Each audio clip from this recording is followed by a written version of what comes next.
And love it is in the upcoming segment called MedLove. The pretty hostess of MedLove is Miss Surabhi Kanal.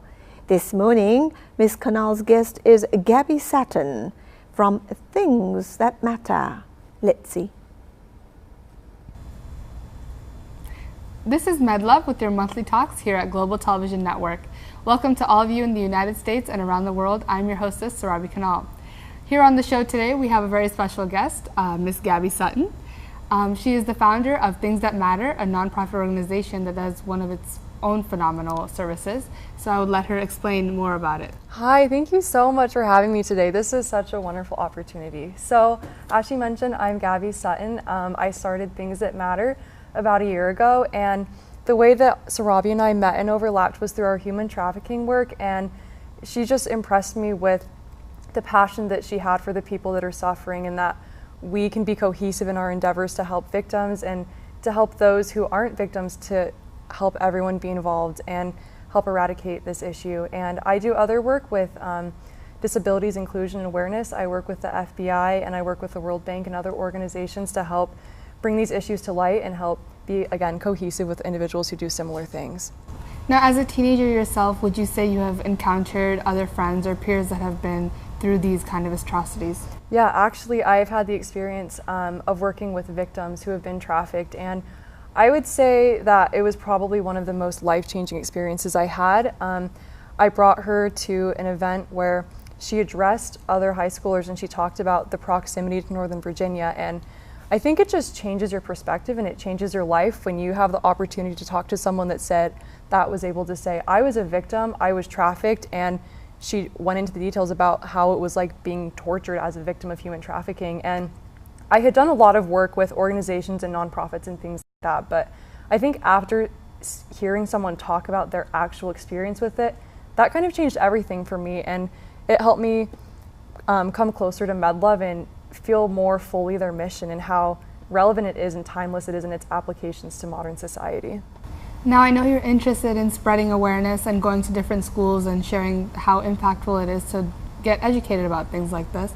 Do you want to talk more about how you go around in schools and deliver messages? Yeah, so the way that I worked with that survivor who was so courageous was I knew that I wanted to spread this message of hope and also the realities of the dangers of this trade. And so I reached out to some people that I knew, and I was able to meet with individuals who were very experienced in this profession. And so once I brought them to one school, she approached me and said that she was interested in starting her own nonprofit organization, and I now sit on her board.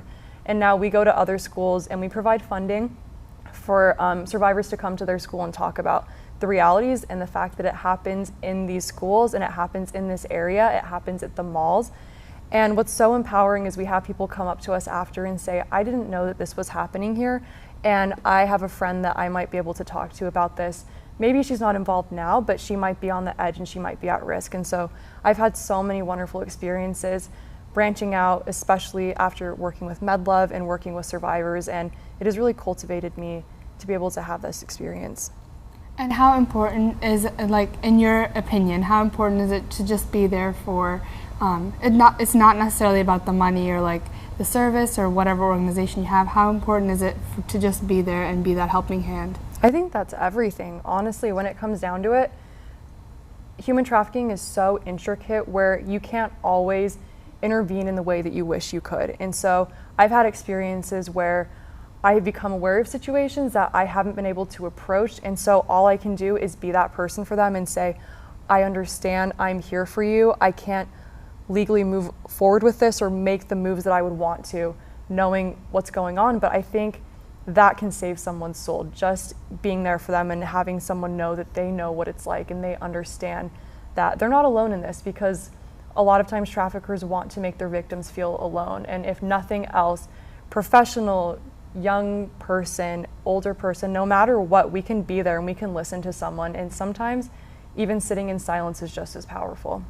And you mentioned organizations like FBI and World Bank. Can you explain a little bit more about your work there? Yeah, so I work with child exploitation forces here in Virginia, and I'm working on a program in Hawaii where we are developing a program to reach out, because Hawaii is a hub for trafficking. So as in Virginia, we're in the dirty dozen of the most one of the highest sex trafficking rates. But so I do the child exploitation work here, but I also have a passion for reaching out to other places because I know that it is, again, it's timelessly relevant to so many places. And so I work with FBI and police forces to help communities understand that it's happening in their communities very likely, and that there are ways to move forward with it, that we don't just have to talk about these things, that we can move forward and we can prevent and we can rehabilitate. So I work with victims with rehabilitation, I get them new housing, and it's a very cohesive effort with the FBI and police forces to help that become a reality. And being a victim or being someone that is hurt, what should they expect if they do go to one of these police officers for help?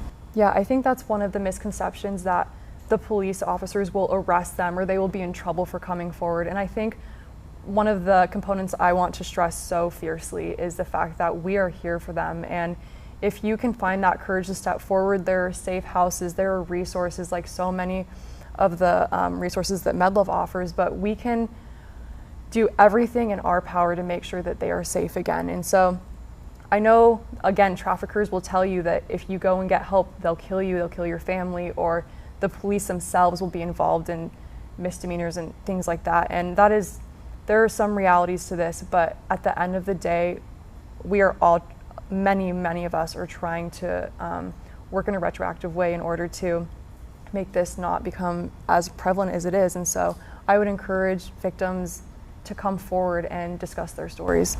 Now, same thing with the other side. What kind of charges do traffickers usually face?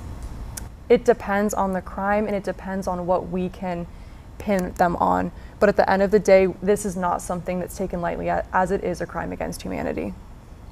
Thank you so much for sharing your words of wisdom here with us today, Gabby. Gabby has obviously done a lot of service and has experience dealing with victims and such, so this is why MedLove definitely supports you, Gabby, and Things That Matter and all the services ahead. This is Sarabi Kanal signing off. Thank you for joining us here today at MedLove.